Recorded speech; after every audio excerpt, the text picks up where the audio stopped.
অনুধ্যান করছি। আজ আমরা 3 নম্বর মন্ত্রটি পাঠ করব। আগের দিন 2 নম্বরটি পাঠ করেছিলাম, আজকে 3 নম্বরটি করব। এখন আমরা শুরু করব শান্তি মন্ত্র পাঠ দিয়ে। ওম পূর্ণমদঃ পূর্ণমিদং পূর্ণাৎ পূর্ণমুদচ্যতে পূর্ণস্য পূর্ণমাদায় পূর্ণমেবাবশিষ্যতে। ওম শান্তি শান্তি শান্তি।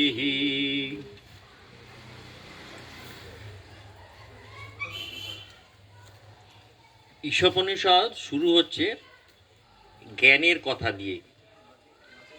প্রথমেই উপনিষদ যারা রচনাকার, যারা সেই আজ থেকে 5-7 হাজার বছর পূর্বে যেভাবে তারা এই মন্ত্রগুলি রচনা করেছিলেন তাদের শিষ্যদের জন্য, পরম্পরাক্রমে আমরা সেগুলি পাঠ করার, শ্রবণ করার সুযোগ পেয়েছি। এই প্রথম মন্ত্রটি যেটি ছিল, একদম প্রথমেই তিনি জ্ঞানের কথা বলছেন, যে উপদেশ তিনি বলছেন যে জ্ঞান কিভাবে তাকে আমাদের মধ্যে জ্ঞান বৃদ্ধি করার জন্য কি আছে সেইটি সম্বন্ধে আমাদেরকে জ্ঞাতার্থের জানাচ্ছেন আর কি। ওং ঈশাবাস্যম ইদম সর্বম যৎকিঞ্চ জগৎ তক জগৎ তেন ত্যক্তেন ভুঞ্জিথা মা গৃধা কশ্যসিদ্ধনম।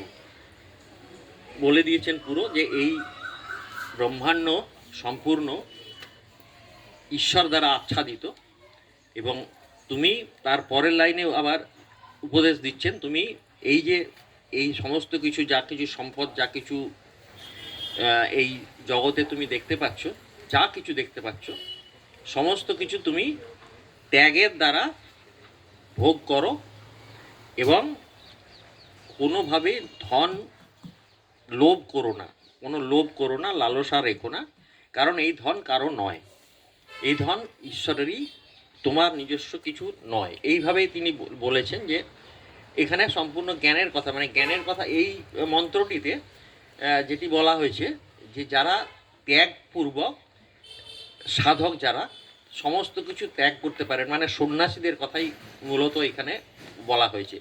মানে এটি কঠিন পথ, এই কঠিন পথটি অবলম্বন করা সবার পক্ষে খুব সহজ কাজ নয়। আর দ্বিতীয় মন্ত্রে তাহলে কি সাধারণ মানুষ এই জ্ঞান অর্জন করতে পারবেন না?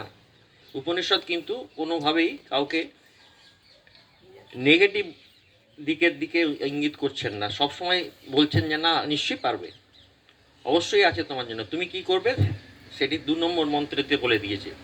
কর্ম করার কথা বলেছে, তুমি কর্ম করো, সকাম নিষ্কাম কর্ম করো, এবং সেটি ঈশ্বরের জন্য, ঈশ্বরের পূজার জন্যে কর্ম করো, এবং তুমি সেইভাবে 100 বছর পর্যন্ত বাঁচতে, সেই ইচ্ছেটাও তোমার মধ্যে থাকুক, তুমি বাঁচো 100 বছর পর্যন্ত, তুমি বাঁচো, এবং সেইভাবেই বাঁচো যাতে ঈশ্বর পূজার জন্য সমস্ত কিছু ঈশ্বরের প্রতি উৎসর্গ করে তুমি সমস্ত কিছু নিষ্কাম কর্ম করে যাও, এটাই বলেছেন।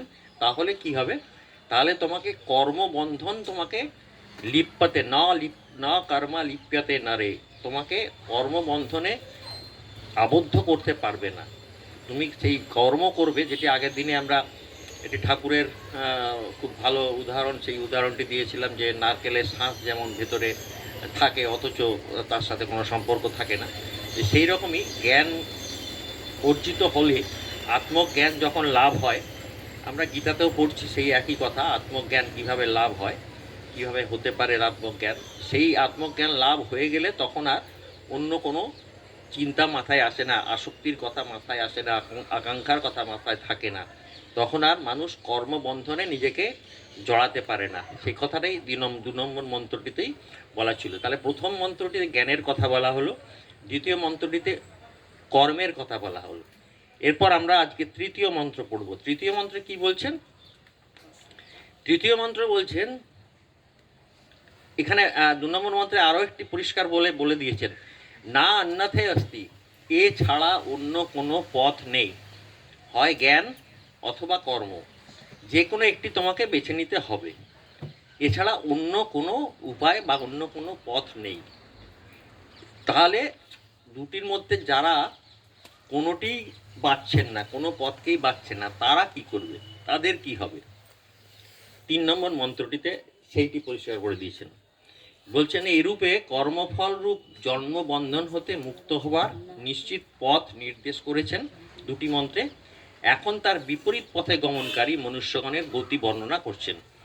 মানে না কর্মপথে না জ্ঞান পথে, কোনো পথেই যারা যাচ্ছেন না, তার বিপরীত পথে তাদের কি হবে সেই কথা এই 3 নম্বর মন্ত্রে বলছেন। असुरिया नामते लका असुरिया नामते लोका अंधेन तमसावृता तांस्ते प्रत्याभिगच्छन्ति ये के चात्महन जनाः। आरेकबार पढ़ी। असुरिया नामते लोका अंधेन तमसा आवृता तांस्ते प्रत्याभिगच्छन्ति ये के चात्महन जना। এখানে এই যে অসুরা, এখানে অসুরিয়া নাম ও লোকে মানে অসুর নামের লোকে।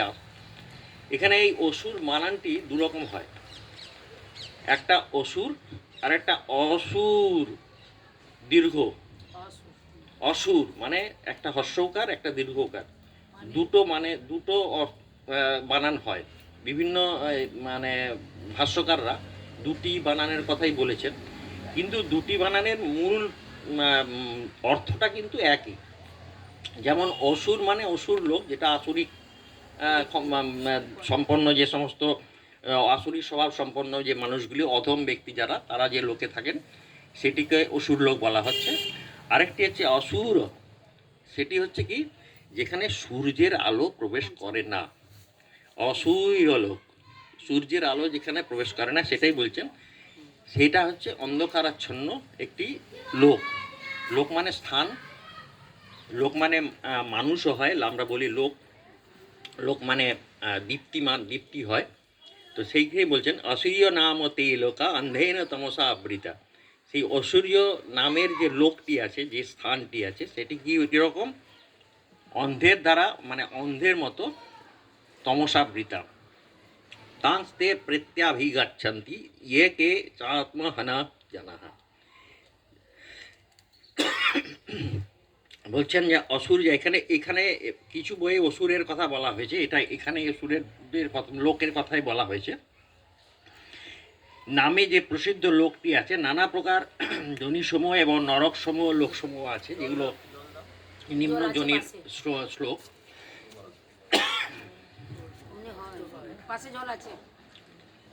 জল আছে।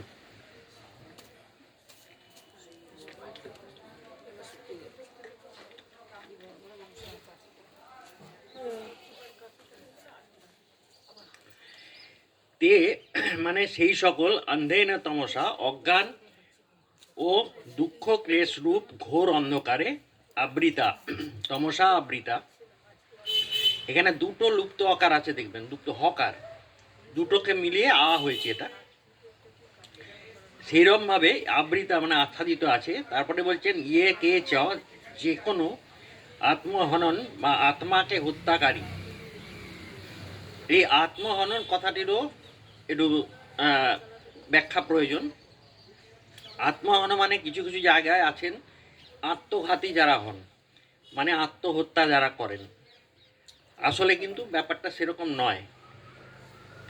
আত্মহন মানে যারা, আমরা যারা এই দুর্লভ মানব শরীরটি ধারণ করতে পেরেছি ভগবানের কৃপাতে, এবং তার জন্যে আমরা এই জগতে প্রচুর সম্পদ আমাদের জন্য দিয়েছেন ভগবান। আমরা সেই সম্পদগুলিকে ব্যবহার করছি, ভোগ করছি সেই সম্পদগুলি, এবং যারা এই সম্পদগুলি ব্যবহার করছেন নিষ্কামভাবে, তারা আত্মজ্ঞান লাভ করার সুযোগ পাচ্ছেন। সেই সম্ভাবনা সম্পূর্ণরূপে আমাদের মধ্যে আছে। আমরা চাইলে এই আত্মজ্ঞান লাভের অধিকারী হতে পারি। আমাদের সমস্ত সুযোগ ঈশ্বর আমাদের দিয়েছেন। শেষ করে দেবো। না সেটা মানে না। আমাদের বয়স বেড়ে গেছে বললে কথাটার অর্থটা না, এইটাই হচ্ছে কথা। সময় পার হয়ে যায় না, এটাই বলছেন উপনিষদ, বারবার সেই কথাই বলছেন। আপনার সময় যে কোনো সময় আসতে পারে, যে কোনো সময় মৃত্যুর শেষ মুহূর্ত, শেষ নিঃশ্বাস ত্যাগের আগেও আপনার মধ্যে একটা স্পার্ক আসতে পারে। যে কোনো মুহূর্তে সেই স্পার্কটা আসতে পারে, আর তখনই আপনি আত্মজ্ঞানী হবেন। আর সেই আত্মজ্ঞানী যখনই আপনি হবেন, তখনই এই যে ইহ জগতের যা কিছু আকাঙ্ক্ষা, কামনা, বাসনা যা কিছু আছে, আপনাকে আর কোনোভাবেই প্রলুব্ধ করতে পারবে না। যদিও তখন সময় কম থাকবে, হয়তো তিনি হয়তো দেহত্যাগের জন্য প্রায় আহ, দেহত্যাগের সামনেই চলে এসছেন, দেহত্যাগ করবেন যে কোনো মুহূর্তে, কিন্তু ওই যে স্পার্ক, ওই স্পার্কটি যে কোনো মুহূর্তে আসতে পারে। এই জন্যই উপনিষদ বারবার বলছেন তোমরা বি পজিটিভ, কখনো নেতিবাচক হয়েও না, তোমার সব সময় আসবে। এই জন্যই বলছেন তুমি এই সম্পদগুলিকে ব্যবহার করো, নিষ্কামভাবে কাজ করো, এবং অবশ্যই হবে আপনার একদিন না একদিন হতেই হবে, সেই সম্ভাবনাটা প্রবল, এটাই বলছেন আর কি। তারপরে বলছেন তাংস্তে প্রেত্যাভিগচ্ছন্তি, মানে প্রেত্য মানে হচ্ছে দেহত্যাগের পরে বা মৃত্যুর পরের কথা বলা হচ্ছে, যেটা বলা হচ্ছে প্রেত্য। অভিগচ্ছন্তি মানে যায়, যেখানে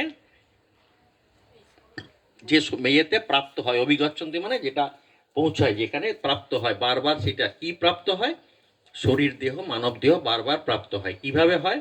সেই ভয়ঙ্কর লোক সকলে, মানে কি, যদি আমরা ওই এই যে তমসাবৃত যে লোক, যেগুলি অন্ধকারাচ্ছন্ন জগৎ বা যেমন লোক যেগুলো, সেখানে যে আমরা যেমন যেমন কর্ম করব, সেই কর্ম অনুযায়ী আমাদের স্থান সেখানে হবে, এবং সেই স্থানে বিভিন্নভাবে আমাদেরকে সেই নরক ভোগ, যন্ত্রণা ভোগ করতে হয়। এবং কারা এগুলো করেন? যারা হচ্ছেন এমনই মানুষ যারা অধম এবং আসরিক স্বভাব সম্পন্ন।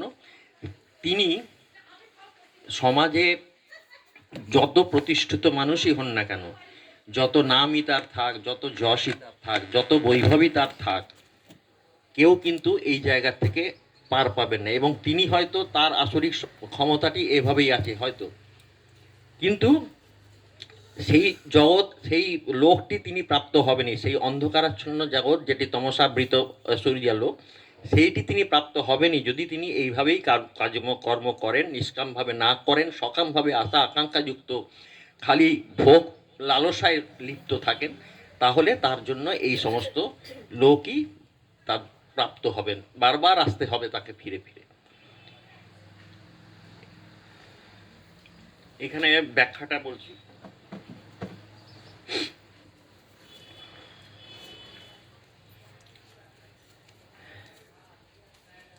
মৃত্যুতে দেহের নাশ হইলেও আত্মার বিনাশ হয় না। মৃত্যুর পরে জীবাত্মা বিভিন্ন লোকে অবস্থান করে। মৃত্যুর পরপারে বিভিন্ন লোকের অস্তিত্ব উপনিষদ স্বীকার করিয়াছেন। এই লোকগুলির কোনো কোনোটি অন্ধকারাচ্ছন্ন বিষাদময়, আবার কোনো লোক আলোকময় আনন্দময়। যেখানে বলা হচ্ছে যে এই যে দেবতা, আমরা যাদের কথা মানি দেবতারা, সেই দেবতারাও কিন্তু আত্মজ্ঞানী নন। তারা আমাদের যে একটু উপরের লেভেলে আছেন বলা যেতে পারে। আমরাও চাইলে দেবতার পর্যায়ে পৌঁছতে পারি, কিন্তু দেবতারাও এমন দেবতা আছে, দেবতাদের মধ্যেও প্রচুর আসুরিক স্বভাব সম্পন্ন দেবতা আছেন, এবং তাদের আনন্দটা অনেক বেশি। আমরা যে আনন্দ ভোগ করি, দেবতারা অনেক বেশি আনন্দ ভোগ করেন, যার ফলে কি হয়, তারা আত্মজ্ঞানের অধিকারী হবার সুযোগটাই নেন না। অনেক ইয়ের কথা, যাই হোক, এই লোকগুলির কোনো কোনোটি অন্ধকারাচ্ছন্ন বিষাদময়, আবার কোনো লোক আলোকময় আনন্দময়। এই লোকগুলিকে চৈতন্যেরই বিভিন্ন স্তর বলা যেতে পারে। সাধারণ মানুষ অজ্ঞানের অন্ধকারে আচ্ছন্ন, তাহারা দেহ এবং ইন্দ্রিয় ভিন্ন পৃথক চৈতন্যময় আত্মা স্বীকার করে না। আত্মার অস্তিত্ব যারা অস্বীকার করে, যারা দেহ ও ইন্দ্রিয়ের সঙ্গে নিজেকে অভিন্ন মনে করিয়া মনার দাস হইয়া জীবনযাপন করে, তাহাদিগকে বলা হয় আত্মাহানা, অর্থাৎ আত্মঘাতী। যারা সুযোগ থাকা সত্ত্বেও আত্মজ্ঞান লাভের সুযোগটা নেয় না। এইরূপ আত্মঘাতী ব্যক্তিগণ মৃত্যুর পরে অন্ধকারাচ্ছন্ন বিষাদময় লোকে প্রবেশ করে। এইসব অজ্ঞ লোক জানে না যে তারা আত্মা স্বরূপত সচ্চিদ আনন্দ স্বরূপ। তারা পৃথিবীতে যত শক্তি ও বৃত্তেরই অধিকারী হন না কেন, মৃত্যুর পরে তাহাদের গতি সেই বিষাদময় সূর্যবিহীন লোকে, অসূর্যা লোক যেটাকে বলা হচ্ছে। এটাই ছিল আজকের